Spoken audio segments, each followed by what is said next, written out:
Hello दोस्तों, मैं आशुतोष सिंह समीक्षा अधिकारी जॉब मंत्रा के इस यूट्यूब चैनल पर आप सभी का स्वागत करता हूं और आशा करता हूं कि आप सभी लोग अच्छे होंगे और अपनी तैयारी अच्छे से कर रहे होंगे। जैसा कि मैं बीच में कुछ दिनों के लिए अपनी क्लासेस को लेकर डिसकंटिन्यू हो गया था।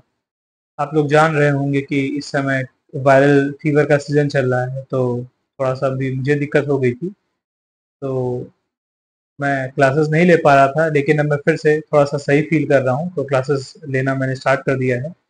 तो आज मैं कल्चर की क्लास 4th ले रहा हूँ, जहाँ पर हम कल्चर के मिसलेनियस हिस्से को लेंगे और इस प्रकार से कल्चर के जो सारे क्वेश्चंस हैं वो खत्म हो जाएंगे। जितने भी प्रीवियस ईयर क्वेश्चंस आए हैं कल्चर से related, RO, ARO, computer assistant और एपीएस के एग्जाम में, वो सारे क्वेश्चन इन 4 पार्ट्स के थ्रू खत्म हो गए हैं।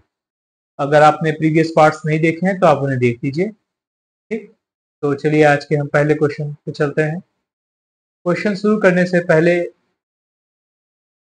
ये एक स्लाइड लगाई है मैंने कि भारत के जो पेंटर्स हैं फेमस, उनकी पेंटिंग्स के नाम। ये एग्जाम में पूछा गया है, इसीलिए मैंने यहाँ पे इम्पोर्टेंट पेंटर्स और उनकी पेंटिंग्स लगाई है। जैसे जेमिनी रॉय की जो फेमस पेंटिंग है उसका नाम है थ्री पुजारिन्स। देखिए ये है थ्री पुजारिन्स की फोटो। नंदलाल बोस की फेमस पेंटिंग है बाबूजी। ये देखिए बाबूजी की फेमस पेंटिंग है नंदलाल बोस की। अवनींद्रनाथ टैगोर, आप लोग जान रहे होंगे रविन्द्रनाथ टैगोर के भाई अवनींद्रनाथ टैगोर, इन्होंने पेंटिंग बनाई थी भारत माता की। बहुत सारी पेंटिंग्स इन लोगों ने बनाई, लेकिन ये फेमस पेंटिंग्स हैं। अगर आपके एग्जाम में पूछा जाएगा पेंटिंग्स का लेके नाम कि ये पेंटिंग किसने बनाई है, तो आप बता पाएंगे। और पूछा भी गया है, अभी मैं आपको प्रीवियस ईयर क्वेश्चन दिखाऊंगा। जैसे तैयब मेहता, इन्होंने बनाई है महिषासुर की पेंटिंग। ये महिषासुर की पेंटिंग है। देखने में तो मुझे भी नहीं समझ में आई, लेकिन महिषासुर की पेंटिंग है तो है। अमृता शेरगिल, ये बहुत ही इंपॉर्टेंट पेंटर है इंडिया की, अमृता शेरगिल थी, अब तो नहीं रही। राजा रवि वर्मा, इनकी पेंटिंग का नाम है शकुंतला और हमसा दमयंती। शकुंतला की पेंटिंग ये रही और हमसा दमयंती ये रही। तो ये कुछ इंपॉर्टेंट पेंटर्स और उनकी पेंटिंग्स के नाम हैं। मैंने इसलिए बताया कि आपके एग्जाम में पूछे गए हैं। आप इनको नोट डाउन कर लीजिएगा। आई होप इसी में से आपको नेक्स्ट ईयर भी क्वेश्चन मिल जाए। तो आज का पहला क्वेश्चन है, हु पेंटेड द भारत माता famous for its historical values. ऐतिहासिक मूल्यों के लिए प्रसिद्ध भारत माता को किसने पेंट किया था? तो इसकी पेंटिंग किसने बनाई थी? अविनाश टैगोर ने, जैसा कि मैंने पहले बताया है। तो ये भारत माता की पेंटिंग है। भारत माता पेंटिंग भारत के प्रसिद्ध चित्रकारों में से एक अवनींद्रनाथ टैगोर ने बनाई थी। यह वर्ष 1905 में बनकर तैयार हुआ था। देश की आज़ादी से पहले ही ये पेंटिंग बनाई गई थी। अवनींद्रनाथ टैगोर ने बंकिम चंद्र चट्टोपाध्याय के 1882 के उपन्यास आनंद मठ में मातृभूमि का वर्णन करने वाले सुंदर गीतों से इसकी प्रेरणा ली। तो बंकिम चंद्र चट्टोपाध्याय ने आनंद मठ की रचना की है। आनंद मठ में ही सन्यासी विद्रोह की बात की गई है और इसी से प्रेरणा लेके अवनींद्रनाथ टैगोर ने भारत माता की पेंटिंग बनाई है। ठीक है, तो आई होप ये बात आपको समझ में आ गई होगी। नेक्स्ट क्वेश्चन पे चलते हैं। हमारा नेक्स्ट क्वेश्चन है, elephant bathing in green pool is the famous painting of which artist? Elephant bathing in the green pool किसकी एक प्रसिद्ध कलाकृति है? ये किसकी है? अमृता शेरगिल की। देखिए Amrita Shergill, option C is the right answer. Amrita Shergill की ये फेमस पेंटिंग। मैंने ऊपर पेंटिंग का नाम इसीलिए नहीं दिया था कि आपके क्वेश्चन के थ्रू बताऊंगा कि ये देखिए ये पेंटिंग है, ये एलिफेंट्स है bathing in the green pool. ठीक, ये किसने बनाई थी? अमृता शेरगिल की पेंटिंग है। अगला क्वेश्चन है कि who is the artist of popular हंस दमयंती पेंटिंग? लोकप्रिय हंस दमयंती चित्रकारी के चित्रकार कौन है? तो अभी मैंने बताया इनके चित्रकार कौन है, राजा रवि वर्मा। तो option B will be the right answer. ये रहा फिगर हंस दमयंती का। Hans Damayanti is a mythological painting made by Indian painter and artist Raja Ravi Varma in 1899। आपको बस ये याद रखना है कि किस चित्रकार की कौन सी कलाकृति फेमस है। ठीक है, 4-5 क्वेश्चन आ गए हैं, तो ध्यान रखिएगा। अपने नेक्स्ट क्वेश्चन पे आते हैं। ये शुरुआत के हमारे जो 4 क्वेश्चन थे, ये पेंटिंग और पेंटर से रिलेटेड थे, और मैं पहले भी 1-2 क्वेश्चन करा चुका हूँ पार्ट 3 में। अब इस प्रकार से पेंटर और पेंटिंग का पार्ट खत्म हुआ, अब यहाँ मिसलेनियस क्वेश्चन शुरू हो रहे हैं। तो पहला क्वेश्चन है, where did santoor a musical instrument originate, अर्थात संतूर एक संगीत वाद्य कहाँ बजाया जाता है। मतलब कहाँ पे इसका ओरिजिनेशन हुआ, असल में ये पूछा जा रहा है। देखिए इंग्लिश में सही से बताया गया है कि कहाँ पे ओरिजिनेट हुआ, ठीक, कहाँ पे ये शुरू किया गया, और यहाँ हिंदी में थोड़ा सा ट्रांसलेशन गड़बड़ कर दिया है, लेकिन इसका सही आंसर होगा कश्मीर। जो संतूर वाद्य यंत्र है, ठीक है, इसको कश्मीर में ये कश्मीर में ओरिजिनेट हुआ था। ठीक है, भारत में पहली बार कहाँ पे इसकी उत्पत्ति हुई, कश्मीर यूनियन टेरिटरी में। और संतूर वाद्य यंत्र बजाने के लिए सबसे फेमस कौन है, पंडित शिव कुमार शर्मा। पंडित शिव कुमार शर्मा का ही नाम हमेशा आता है संतूर वाद्य यंत्र के साथ। अगर पूछा जाए कि पंडित शिव कुमार शर्मा का संबंध किस वाद्य यंत्र से है, तो आप क्या बताएंगे, संतूर। ठीक है, तो अपने नेक्स्ट क्वेश्चन पे चलते हैं। तो हमारा नेक्स्ट क्वेश्चन है आज का कि who is called the grandfather of Carnatic music, अर्थात कौन कर्नाटक संगीत के ग्रैंडफादर के नाम से जाने जाते हैं। तो कर्नाटक संगीत के जो ग्रैंडफादर हैं वो हैं सेठ पुरंदरदास। तो पुरंदरदास कर्नाटक संगीत का पितामह, पिता या दादा कहा जाता है, क्योंकि उन्होंने कर्नाटक संगीत सिखाने की बुनियादी शिक्षाएं तैयार की थी, और कर्नाटक संगीत में उनके महत्वपूर्ण योगदान के सम्मान में यह नाम दिया गया। तो सेंट पुरंदरदास जो है, ठीक, देखिए इनकी फोटो भी लगाई है। ठीक है, इन्हें कर्नाटक संगीत का ग्रैंडफादर कहा जाता है। ये मिसलेनियस क्वेश्चन है ये, तो हर जगह से मिले जुले आएंगे। अल्पना फोक आर्ट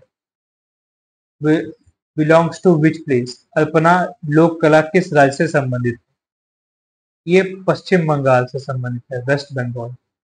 ये एक प्रकार का क्या है, रंगोली। ठीक है, ये जो रंगोली बनाई जाती है ना, ये एक प्रकार की रंगोली होती है, जिसे पश्चिम बंगाल में क्या कहते हैं, अल्पना कहते हैं। तो अल्पना एक पारंपरिक कला है जिसकी उत्पत्ति पश्चिम बंगाल में हुई थी। यह रंगोली का एक रूप है। आगे चल के अभी मैं रंगोली पे आपको एक और क्वेश्चन कराऊंगा, तब आपको और भी चीजें क्लियर हो जाएंगी वहां पे। जिसे बंगाली महिलाएं विशेष रूप से बंगाल में शुभ अवसर पर आटे या चावल का पेस्ट उपयोग करके बनाती हैं। तो अब आप समझ गए होंगे अल्पना क्या है, पश्चिम बंगाल में बनाई जाने वाली एक रंगोली का नाम है। बड़ी सीधी सी बात है। ठीक है, अपने नेक्स्ट क्वेश्चन पे चलते हैं। मैं आपको भी रंगोली से संबंधित एक क्वेश्चन कराऊंगा, वहां पे आपको सभी जितनी भी प्रकार की रंगोली होती है सबका नाम बता दूंगा। Traditional Phulkari embroidery style is most popular in which state, अर्थात पारंपरिक फुलकारी कढ़ाई शैली किस राज्य में सबसे ज्यादा प्रसिद्ध है। तो ये प्रसिद्ध है कहाँ पर, पंजाब में। ये है फुलकारी एम्ब्रॉयडरी। ठीक, देख रहे हैं कपड़े पे ये की गई है डिजाइन, ये पंजाब में बहुत फेमस है। पंजाबी जो कपड़े होते हैं ना, उनपे कुछ ऐसी ही डिजाइन मिलती है आपको, इसे फुलकारी एम्ब्रॉयडरी कहते हैं। मतलब फुलकारी कढ़ाई, मतलब फूल से बनी हुई डिजाइन। ठीक, फुलकारी इसका शाब्दिक अर्थ है फूलों का काम। ठीक, यह पंजाब की पारंपरिक कढ़ाई है, और पूरा कपड़ा कढ़ाई करके फूलों से भरा होता है। तो आप समझ गए होंगे, देखिए यहाँ पे फूल दिख रहा है, ये फूल दिख रहा है, चारों ओर क्या है, फूल है। तो इसीलिए इसे फुलकारी एम्ब्रॉयडरी कहते हैं। अब आप याद रखेंगे अगर कहीं भी पूछा जाए फूलों फुलकारी, ठीक, मतलब फूलों का बना हुआ काम, तो क्या नाम लेंगे आप, पंजाब का। ठीक, आई होप मेरे आपको ये बात समझ में आ गई होगी। नेक्स्ट क्वेश्चन पे चलते हैं। Dogri language belongs to which place, Dogri भाषा किस जगह से संबंधित है। तो डोगरी का संबंध है जम्मू एंड कश्मीर से। तो डोगरी मुख्य रूप से भारतीय केंद्र शासित प्रदेश जम्मू और कश्मीर में बोली जाती है, लेकिन यह हिमाचल प्रदेश और पंजाब के कुछ क्षेत्रों में भी बोली जाती है। और वर्ष 2003 में भारत की राष्ट्रीय भाषा के रूप में इसे मान्यता दी गई थी। ठीक, तो डोगरी को 2003 में जो भारत की लैंग्वेजेस हैं, जो हमारे शेड्यूल 8 है ना, 8वां जो शेड्यूल है, अनुसूची 8 में ऑफिशियल जो लैंग्वेजेस होती हैं भारत की, वो रखी जाती हैं। उसमें डोगरी को ऐड किया गया था 2003 में। ठीक, आई होप आप ये बातें कुछ याद रखेंगे। तो हमारा नेक्स्ट क्वेश्चन है आज का कि कहवा is a traditional preparation of green tea and is widely consumed in. कहवा हरी चाय की तैयारी का पारंपरिक रूप है जिसे विस्तृत मात्रा में उपभोग किया जाता है। कहाँ पर? कश्मीर में। मैं कश्मीर में गया था घूमने, तो मैं वहाँ पे कहवा टी पिया था। जैसे यहाँ पे नॉर्थ इंडिया में हम लोग अपने घरों में चाय पीते हैं, तो वहाँ पर भी चाय पीते हैं लोग, लेकिन वहाँ पे उसे कहवा कहते हैं। और थोड़ा सा उसका जो कंपोजिशन होता है अलग होता है, उसमें ड्राई फ्रूट्स मिलाए जाते हैं। तो देखिए, कहवा चाय कश्मीरी हरी चाय की पत्तियों, मेवों, देखिए मेवा होता है ना, साबुत मसालों और केसर से बनाई जाती है। ठीक? इसे पारंपरिक रूप से समोवर नामक पीतल की केतली में तैयार किया जाता है। हाँ, मैंने उसे बनते हुए देखा था वहां पे। आप लोग यूट्यूब पे सर्च मारिएगा कहवा, तो आप देखेंगे वो लोग बनाते हुए दिखाएंगे आपको। तो एक पीतल की केतली में बनाते हैं, समोवर जिसका नाम होता है। ठीक है, में तैयार किया जाता है। कहवा चाय में इस्तेमाल किया जाने वाले मसाले जैसे केसर और इलायची औषधि गुणों के लिए जाने जाते हैं। कहवा फायदा करता है, जैसे हमारे यहाँ टी जो होती है, चाय लंबे समय में पीने में नुकसान करती है, लेकिन कहवा नुकसान नहीं करता, कहवा फायदा करता है। कश्मीर में पिया जाता है, केसर और ड्राई फ्रूट्स मिला के पिया जाता है ताकि वो उन्हें गर्मी दे। ठीक है, आप लोग भी कभी कश्मीर जाइएगा तो जरूर पीजिएगा। Rignai is a traditional dress of which state. अर्थात रिगनाई किस राज्य की पारंपरिक वेशभूषा है? तो किसकी है रिगनाई? त्रिपुरा की। देखिए, मुझे एक फोटो मिली अब नेट से, तो मैंने इसे उठा के लगा लिया। ठीक है, आई होप आप थोड़ा सा इसे समझने की कोशिश करेंगे कि रिगनाई एक पारंपरिक लपेटने वाली पोशाक है जो मुख्य रूप से त्रिपुरा राज्य में त्रिपुरी महिलाओं द्वारा पहनी जाती है। तो कहाँ पे पहनी जाती है रिगनाई? त्रिपुरा राज्य में, त्रिपुरी महिलाओं द्वारा। देखिए, ये कुछ हद तक साड़ी जैसी लग रही है, लेकिन जैसा आप देखेंगे तो हमारे साड़ियों में बहुत डिफरेंट तरह की डिजाइन आती है, लेकिन यहाँ की साड़ियाँ देखिए कैसी है। ये डिजाइन बहुत ही प्लेन है और एक सिंपल डिजाइन है, इसी को बार बार क्या किया जा रहा है, रिपीट हो रही है। देख रहे हैं? तो ये होती है रिगनाई। ठीक है, ये त्रिपुरा का एक वेशभूषा है। ठीक है, तो नेक्स्ट क्वेश्चन पे चलते हैं। Kalamkari art which means drawing with a pen originates from the state of. Kalamkari कला, जिसका अर्थ कलम से बनाना है, किस राज्य में प्रचलित हुई? तो अगर आप फिगर देख पा रहे होंगे तो ये दो हाथ हैं, इनमें कलम से ये लोग ड्राइंग बना रहे हैं, इसी को कहते हैं कलमकारी। ठीक है, तो कलमकारी नाम फारसी शब्दों कलम अर्थात पेन और कारी मतलब शिल्प कला से मिलकर बना है। आंध्र प्रदेश इस कला के लिए पूरे विश्व में प्रसिद्ध है।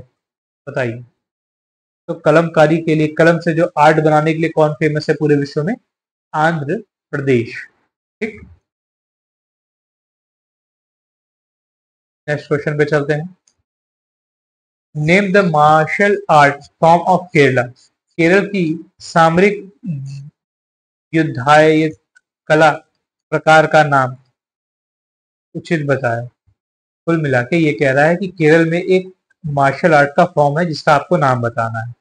कालीरी पट्टी, कलरी पट्टी। ठीक, तो देखिए, ये कुछ इस तरह से लड़ा जाता है, ये केरल का।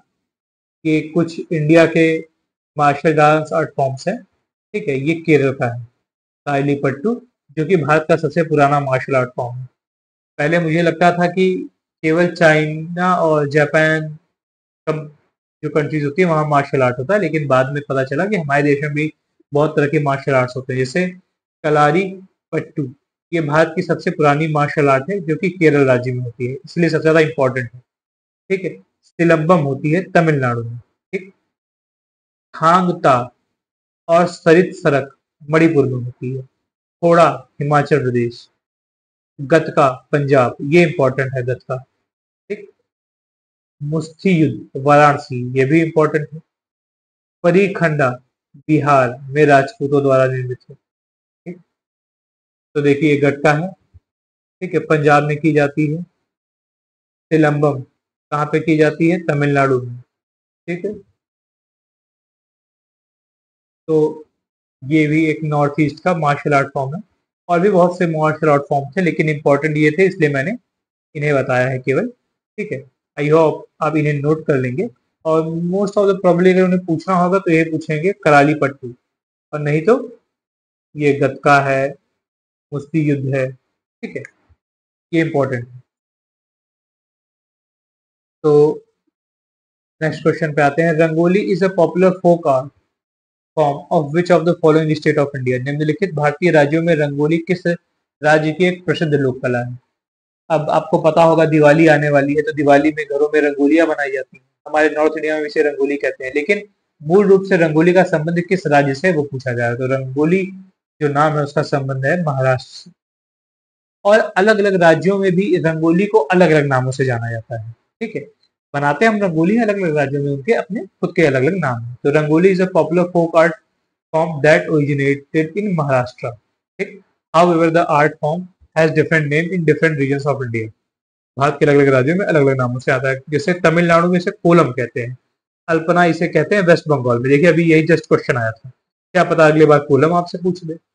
चौक पूरना, आपने सुना होगा कि घरों में पूजा होने से पहले चौक पूरते हैं, मतलब आटे से एक भगवान के लिए स्वास्तिक बनाते हैं। ठीक है, उसे चौक पूरना कहते हैं। ठीक है, चारों ओर डिजाइन बनाते हैं। अभी आप में के घरों में जब दिवाली की पूजा होगी ना, तो आपके यहाँ पहले चौक पूरा जाता है। तो अभी नॉर्थ इंडिया में होता है। सांझी, ये मथुरा और वृंदावन में जो बनाई जाती है रंगोली, इसे कहते हैं सांझी।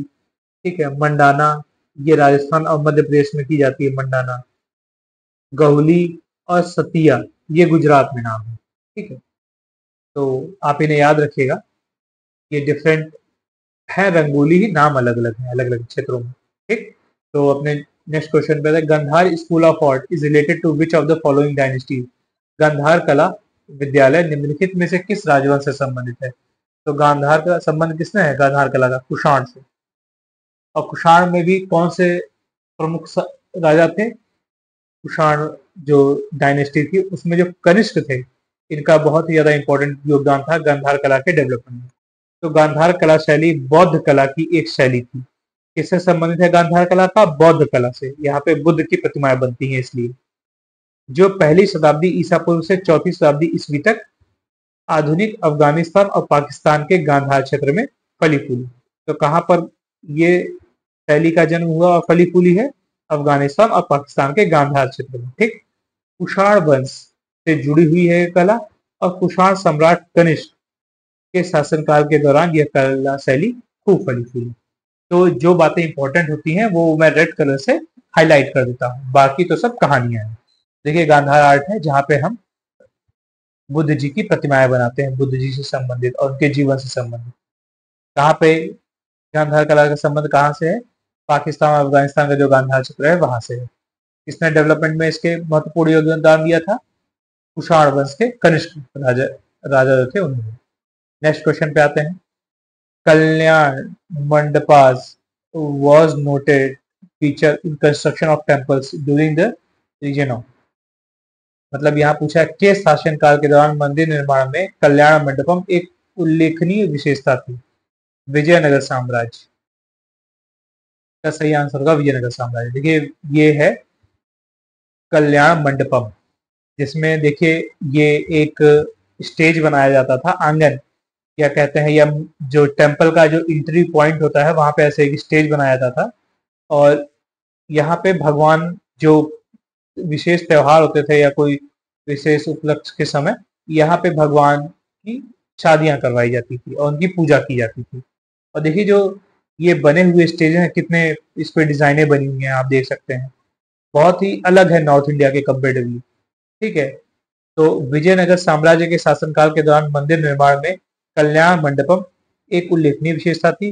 कल्याण मंडप स्तंभों वाले बाहरी हाल या मंडप थे, जिनका उपयोग मंदिरों में पूजे जाने वाले देवताओं के दिव्य विवाहों का जश्न मनाने के लिए विवाह हाल के रूप में किया जाता था।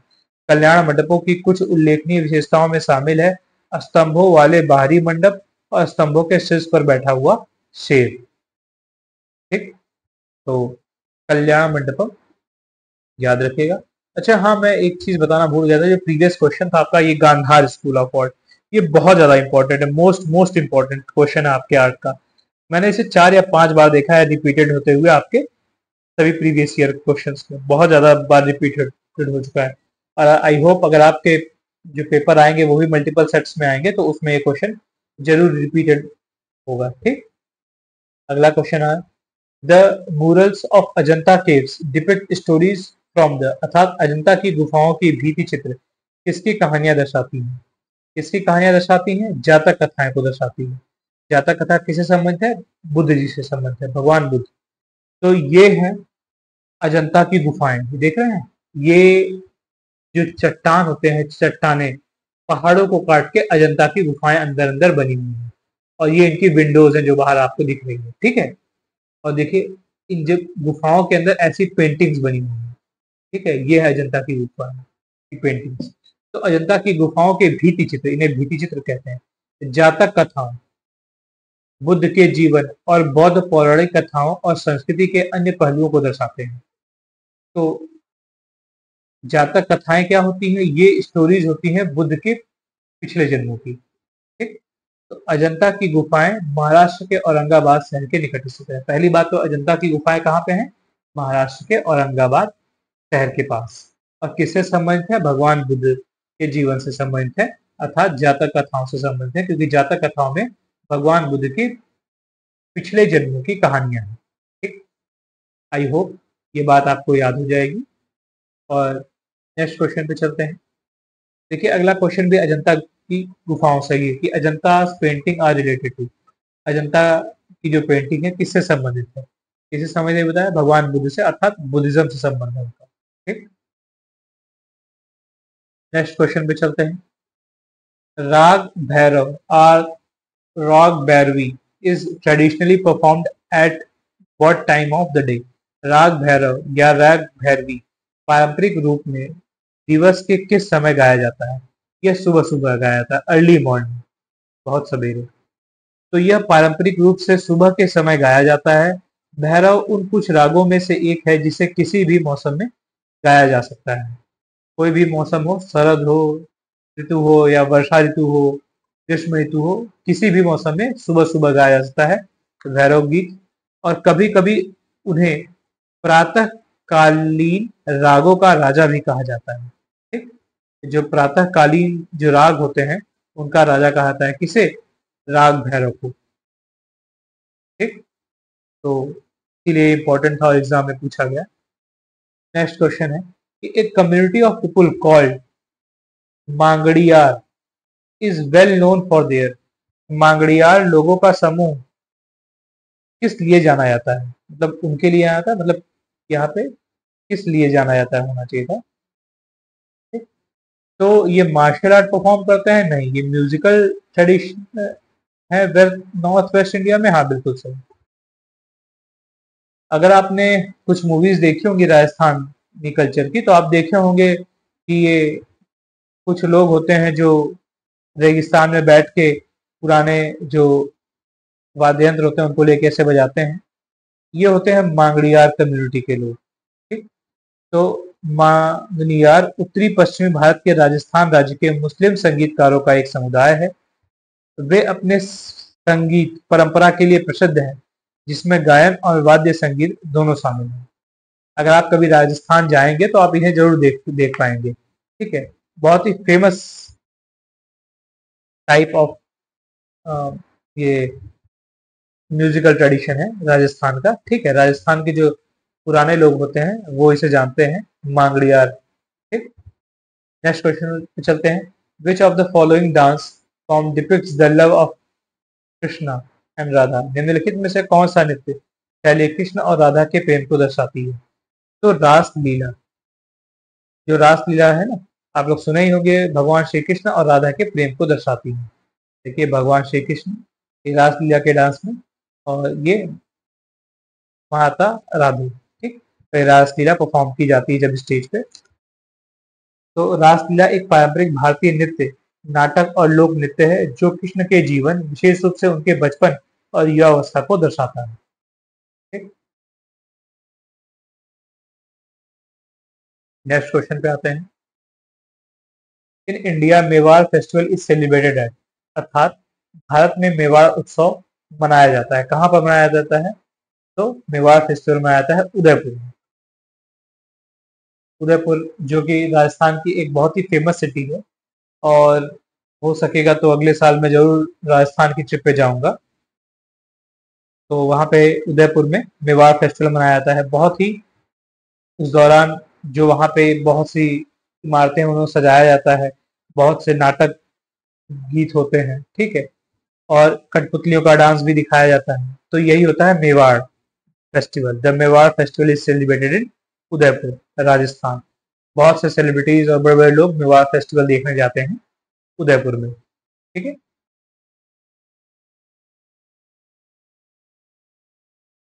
बोहिगियो Bishu is the spring festival of. Bohaggiyo Bishu एक वसंतोत्सव है। किसका एक वसंतोत्सव है? मेघालय का, मणिपुर का, असम का या मिजोरम का? तो किसका है? असम का। तो अगर बिशु या बिहू नाम आपको कहीं देखने में आए तो वो किसका होगा? असम का होगा। तो बोहिगियो बिशु असम की चुटिया जनजाति का वसंत उत्सव है। ये चुटिया जनजाति, ये नाम इंपॉर्टेंट नहीं है, आपको बस संबंधित स्टेट का नाम याद रखना है, असम। ठीक, तो बिशु या बिहू आपको कहीं भी देखने को मिले तो असम राज्य से संबंधित है। जैसे बोहाग बिहू, काटी बिहू, माघ बिहू, ये सभी कहाँ से संबंधित है? असम राज्य से संबंधित।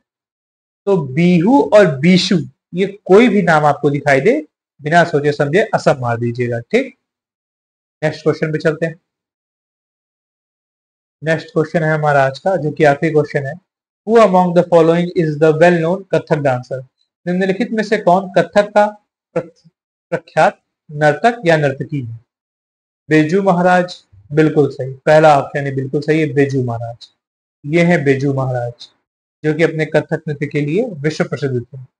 तो कुछ कथक नर्तकों के नाम यहाँ पे मैं मेंशन कर रहा हूँ। फेमस कथक डांसर: पंडित बिरजू महाराज, जो कि इनके बारे में पूछा गया है, लच्छू महाराज, ठीक, सितारा देवी और शंभू महाराज। ये बहुत ही चार मोस्ट इंपॉर्टेंट कथक डांसर हैं। आप याद रखिएगा, क्योंकि कथक जो डांस है वो यूपी से संबंधित है, तो इसीलिए संभावना है अगर डांस से क्वेश्चन पूछा जाए तो कथक से ही पूछा जाएगा। और ये कुछ इंपॉर्टेंट नाम है कथक डांसर्स के। ठीक, आई होप आप इन्हें नोट डाउन कर लेंगे, आपके अपकमिंग एग्जाम में काफी हेल्पफुल होगा। ठीक, तो इस प्रकार से आज हमने 24 क्वेश्चंस के साथ जो कल्चर की पीवाईक्यू जो सीरीज थी ना, उसे पूरी तरीके से खत्म कर दिया है। कल्चर्स के जितने भी क्वेश्चंस थे किसी भी सेट में, वो सारे डिस्कस किए जा चुके हैं। आई होप आपको ये सीरीज अच्छी लगी होगी। अपने कमेंट्स जरूर दीजिएगा और सजेस्ट कीजिएगा कि आगे कौन से सब्जेक्ट लेके आए हम। तो थैंक यू, और लाइक और सब्सक्राइब कर ही दीजिएगा। ठीक है, आई एम साइनिंग ऑफ।